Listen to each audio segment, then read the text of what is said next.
வணக்கம் friends. Texmo motor இன்றைக்கி எப்படி ஃபிக்ஸ் பண்ணுறது, எப்படி மாட்டுறது, எப்படி லைன் கொடுக்குறது, எப்படி ஒயரிங் பண்ணுறது, ஸ்டார்டர் எப்படி மாட்டுறது எல்லாமே இன்றைக்கி சொல்லித்தர போகிறேன். ரொம்ப சிம்பிள் தான். மோட்ரு, இதுக்கான அடாப்டர் செட்டு, போர் மூடி, bend pipe, clamp, MRF tape, அதே மாதிரி கேபிள், ஒயர், இந்த மாதிரி ஐட்டங்கள் இருந்தால் போது. இப்போ ஃபஸ்ட்டு அன்பாக்சிங் பண்ணிக்கலாம்.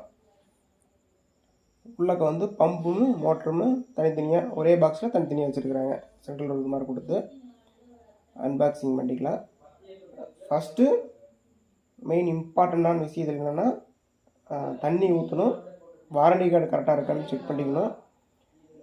வாரண்டி கார்டு வென் இருக்குதுன்னு பார்த்துக்கலாம். இல்லை வாரண்டி கார்டு ப்ளஸ் அதில் எம்ஆர்எஃப் டேப்பும் கொடுத்துருக்குறாங்க. கம்பெனி இதுலேயே கொடுத்துருக்குறாங்க. அது போக ஷீட்ஸ் கொடுத்துருக்குறாங்க, விதை கொடுத்துருக்குறாங்க, வேப்ப விதை. ரொம்ப நல்ல விஷயம். எல்லா மோட்டர்லையும் இது ரொம்ப வருஷமாக ஃபாலோ பண்ணிகிட்டு இருக்கிறாங்க டெக்ஸ்மோ கம்பெனியில். ரொம்ப பார்க்கக்கூடிய விஷயம். நெக்ஸ்ட்டு ரொம்ப ரொம்ப இம்பார்ட்டண்டான விஷயம், எந்த சப்மிர்சிபிள் மோட்டராக இருந்தாலும், ஓப்பன் வெல் மோட்டராக இருந்தாலும் சரி, ஓப்பன் போர்வெல் சப்வெல் மோட்டராக இருந்தாலும் சரி, கம்பல்சரி அதுக்கு வந்து தண்ணி வாட்டர் ஃபில் பண்ணிடணும். அது சுத்தமான தண்ணியை ஃபில் பண்ணிடணும். அதுதான் மெயின். வேறு இந்த சப்பை தண்ணியோ உப்பு தண்ணியோ அந்த மாதிரி வாட்டர் ஊற்றணும்னா உள்ளே இருக்கிற மெட்டீரியல்ஸு டேமேஜ் ஆகிடும். அது உப்புக்கு அரிச்சு போடும். இப்போது தண்ணி ஊற்றி கரெக்டாக லாக் பண்ணதுக்கப்புறம் பம்பையும் மோட்டரையும் ஃபிக்ஸ் பண்ணிக்கலாம் கரெக்டாக. ஒரு சில மோட்டர் காட்டுற வரும். இது பார்த்திங்கன்னா அப்படியே ஜாயின் ஆகிற மாதிரி கொடுத்துருக்குறாங்க. இந்த நட்டு 4 நட்டு டைட் பண்ணுறது வந்து போட்டுவிட்டு 4 நட்டு தான் கொடுத்துருப்பாங்க. எஸ்எஸ் நட்டு ரொம்ப ஸ்மூத்தாக ஏறும். இதை வந்து நல்லா உங்களால் எவ்வளோ முடியுமோ அவ்வளோ டைட் வச்சுக்கணும். ஜாம் டைட் வச்சுக்கணும். அதுக்கு மேலே ஒரு நூல் கூட டைட் ஆகாத அளவுக்கு ஃபுல் டைட்டு வச்சுக்கணும். ரொம்ப இம்பார்ட்டண்டான விஷயம். ஏன்னா மோட்ரு உள்ளே இறக்கினதுக்கப்புறம் ஒவ்வொரு டைம் மோட்ரு போடும்போதும் ஆஃப் பண்ணும் போதும் ஒரு வைப்ரேட் ஆகும். அந்த வைப்ரேட்டில் ஸ்டட் லூஸ் ஆகி கழண்டு வராத அளவுக்கு ஃபுல்லாக டைட் பண்ணிக்கணும். இது வந்து பார்த்திங்கன்னா ஒயர் கார்டு கொடுத்துருக்குறாங்க. அதாவது மோட்டர்லேருந்து மேலே பம்பு தாண்டி போகிற வரைக்கும் ஒயர் கார்டு மாதிரி கொடுத்துருக்குறாங்க. இது கொடுத்துருக்கு ரொம்ப நல்ல விஷயம். இது எதுக்காகனா சொன்னது தான், முதல்ல சொன்ன மாதிரியே மோட்ரு போடும்போது அந்த ஷேக் ஆகும் தெரியுங்களா. ஷேக் ஆகிறப்போ பாறையில் பட்டுச்சுன்னா அந்த கேபிள் டேமேஜ் ஆகாமல் இருக்கிறதுக்கு ஒயர் கார்டு கொடுத்துருக்குறாங்க. அந்த ஒயர் கார்டு இல்லைன்னா ஒரு சில மோட்டரில் கண்டிப்பாக ஷேக் ஆகி அந்த இடத்துல ஒயர் கட் ஆகி போயிடும் அடிச்சடிச்சு.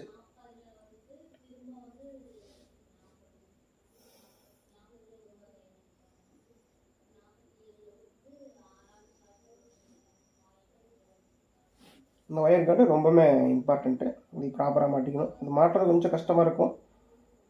லாக் இதாக இருந்துச்சுன்னா ஈஸியாக மாட்டிக்கலாம். இன்றைக்கி கரெக்டாக அதே மாதிரி ஒயர் நேராக வச்சு கரெக்டாக அந்த ஜாயிண்டில் வச்சு போட்டோம்னா கரெக்டாக லாக் ஆகிக்கும். இன்றைக்கி மாட்டுறது கொஞ்சம் சிரமமாக தான் இருக்குது. ஏன்னா அந்த லாக் கொஞ்சம் வளைஞ்சு போச்சு, அதனால் போடுறது கொஞ்சம் சிரமமாக இருக்குது. அந்த லாக் கொஞ்சம் இழுத்துட்டு அமுத்தியும் போட்டோம் இன்றைக்கி. ஓகே, இந்த மோட்டர் மாட்டுறதுக்கு மேக்ஸிமம் 3 பேர் இருந்தால் போதும். நாங்கள் இன்றைக்கி 4 பேர் இருக்கிறோம்.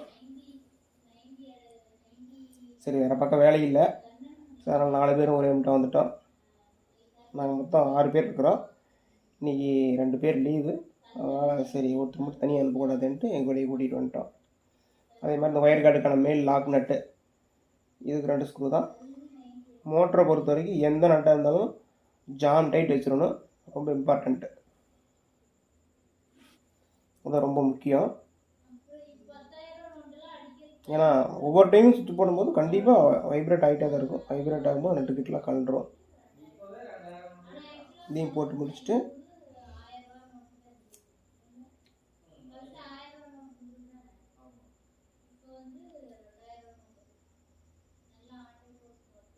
ஃபுல் டைட் வச்சுக்கணும். அதுக்கப்புறம் அடாப்டர் செட்டு வந்து நான் வந்து 1 இன்ச் போர் பைப் போட போகிறோம். ஆக்சுவலாக மோட்டரோட பம்பு அவுட்லெட் டெலிவரி வந்து 1.25. நம்ம வந்து 1.25க்கு ஒரு அடாப்டர் செட்டு போட்டோம். அடுத்து ரொம்ப இம்பார்ட்டண்ட்டு ஒயர் ஜாயிண்ட்டு ஆர்வைபி, அது என்ன கலர் கொடுத்துருக்குறாங்களோ அதே கலருக்கு மேட்சாக கொடுத்துக்கணும். சப்போஸ் கேபிளில் வேறு கலர் வந்துச்சுனாவும் நம்ம என்ன கலர் ஒயர் ஜாயின் போடுறோமோ அதே மாதிரி பார்த்து ஸ்டார்ட்டில் கொடுக்கும்போது ஆர்வைபி கரெக்டாக கொடுத்துக்கணும்.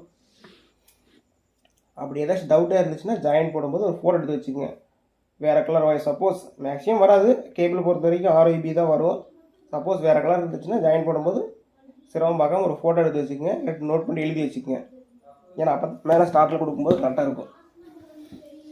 இல்லை டவுட்லேயே மாற்றி மாற்றி கொடுத்துட்டு இருக்க வேண்டியதாக இருக்கும். அதுக்கு ஒரு அரை மணி நேரம் 1 மணி நேரம் வெயிட்டாக ரொம்ப டைம் வேஸ்ட் ஆயிரும்.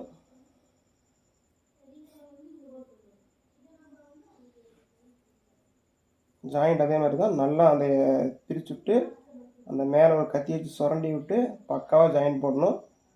ஜாயிண்ட் ரொம்ப ரொம்ப இம்பார்ட்டண்ட்டு. லூஸ் கனெக்ஷன் ஆகக்கூடாது. லூஸ் கனெக்ஷன் ஆச்சுன்னா ஹீட் ஆகும். ஹீட் ஆச்சுன்னா ஒயர் டு ஒயர் 2 மெல்ட் ஆகியும் அதனால் மோட்டர் கம்ப்ளைண்ட் வரக்கு வாய்ப்பு இருக்குது. இந்த ஜாயிண்ட்டு பிஞ்சு வச்சுனாலுமே இதாயிரும். அதேமாதிரி ரோப்பு அந்த கீழே இருக்கிற ஹோல்ஸ்கில் 2 இதையும் விட்டு மேலே அதை கட்டினா போதும். நான் ஒரு சேஃப்டிக்கு கீழேயும் அதில் விட்டு கட்டிக்கிறோம். டபுள் சேஃப்டிங்கிறதுனால தான் இந்த மாதிரி இது பேர் ஆக்குப்பூட்டுன்னு சொல்லுவாங்க எங்கள் ஊரில், போட்டு கட்டிக்கணும். பைப்பை மாட்டுறதுக்கு முன்னாடி ஒவ்வொரு டைம் தண்ணியில் வச்சுக்கணும். ஏன் அதுக்குன்னா ஒரு சின்ன ஒரு கல்லோ இரும்பு பிசுறோ இருந்தால் கூட இந்த மாதிரி டைட் பண்ணும்போது அப்படியே அறுத்துட்டே போயிடும். அந்த ஸ்டெப்பை மட்டும் அறுத்துடும், ஸ்டட்டு மட்டும் சுத்தமாக அறுத்து போயிடும். கட்டாகி போயிடும், பைப் ஈஸியாக சீக்கிரம் கட்டாகி போயிடும்.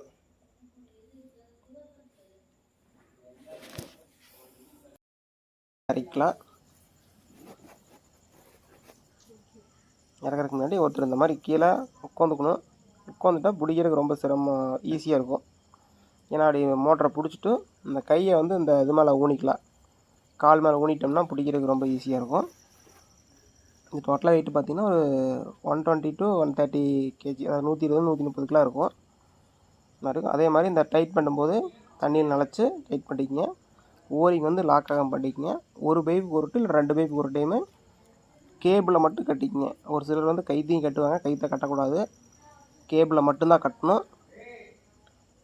கட்டி உள்ளே இறக்கி விட்டுக்குங்க.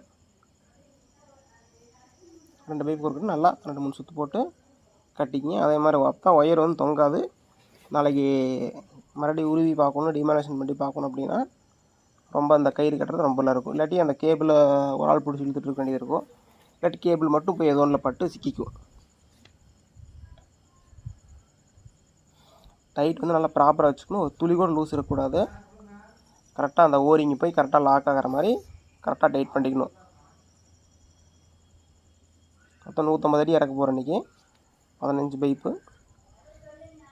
அதே மாதிரி 2 லென்த்துக்கு ஒரு டைம் வந்து இந்த மாதிரி கட்டிக்கணும். ரொம்ப இம்பார்ட்டண்ட் அது கட்டுறது. கயிறு போட்டதுனால ரொம்ப ஈஸியாக இருக்குது இறக்குறதுக்கு எங்களுக்கு மோட்ரு. கைத்தை ஒருத்தர் இழுத்து பிடிச்சிக்கலாம், எவ்வளோ நேரம் பிடிச்சிக்கலாம்.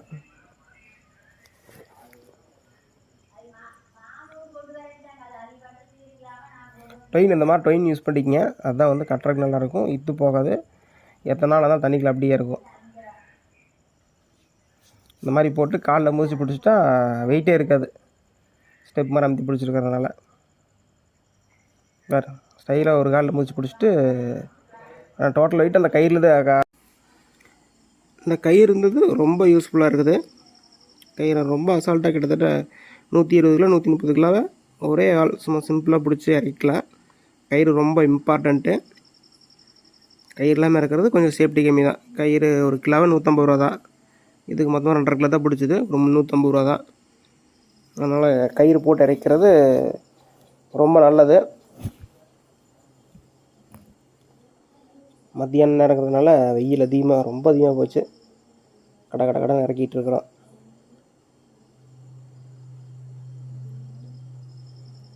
பாருங்கள், அந்த பைப்பு பிடிச்சிருக்கிற பையனுக்கு வெயிட்டே இருக்காது. சும்மா அந்த பைப்பு டைட் பண்ணும்போது சுத்தம் மட்டும் பிடிச்சிட்டா போகுது.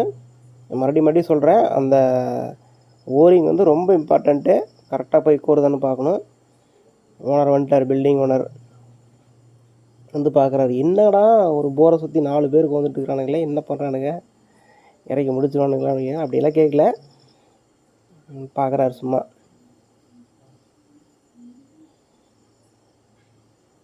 வந்தவர் எங்களுக்கு டீயும் போண்டா வாங்கிட்டு வந்துருக்கேன், சாப்பிடுங்கன்னு சொன்னார். இன்னொரு 4 லென்த்தாக இருக்குது, இறக்கி முடிச்சுட்டு ஒரே மட்டும் சாப்பிட்டுக்கிறோம் அப்படின்னு சொல்லிட்டோம். இறக்கி முடிச்சாச்சு. கடைசியாக வந்து ஆக்சுவலாக பார்த்திங்கன்னா இந்த போர் பைப்பில் பார்த்திங்கன்னா இன்ச் த்ரெட் இருக்கும். இன்ச் த்ரெட்லேருந்து நம்ம நார்மல் ஜிஐக்கு மாத்திரக்கு வந்து அடாப்டர் செட் போட்டுருக்குறோம். அடாப்டர் செட் போட்டு கிளாம்ப் போட்டாச்சு. அதுக்கு மேலே போர் முடி போட்டு ஃபினிஷிங் பண்ணி குறைச்சிடலாம். போர் இறக்கி முடித்த மாதிரி. இப்போ போர் இறக்கி முடிச்சாச்சு. இறக்கி முடிச்சு அந்த பைப் லைன் எல்லாம் தோண்டி போட்டு விட்டோம். தோண்டி போட்டு உள்ளே வந்து கன்ஸ்ட்ரக்ஷன் ஒர்க்காக ஒரு பச்சை ஸ்க்ரீன் கொடுத்துட்டோம். ஸ்டார்டரும் மாட்டியாச்சு. ஸ்டார்ட்டில் வந்து ஃபஸ்ட்டு வந்து பேசி நியூட்ரல், அடுத்து ஆர்ஐபி. அதே மாதிரி ஆர்ம்ஸ் செக் பண்ணிக்கணும், வோல்டேஜ் செக் பண்ணிக்கணும். ஆர்ம்ஸ் வோல்டேஜ் எப்படி செக் பண்ணுறது, எப்படி ஓட்டுறது, ஸ்டார்டரை பற்றி நான் நாளைக்கு தனி வீடியோவில் போடுறேன். தண்ணி சூப்பராக வந்துட்டு இருக்குது. இப்போ Texmo 1 HP 10 stage motor. Pressure பரவாயில்ல, நல்லா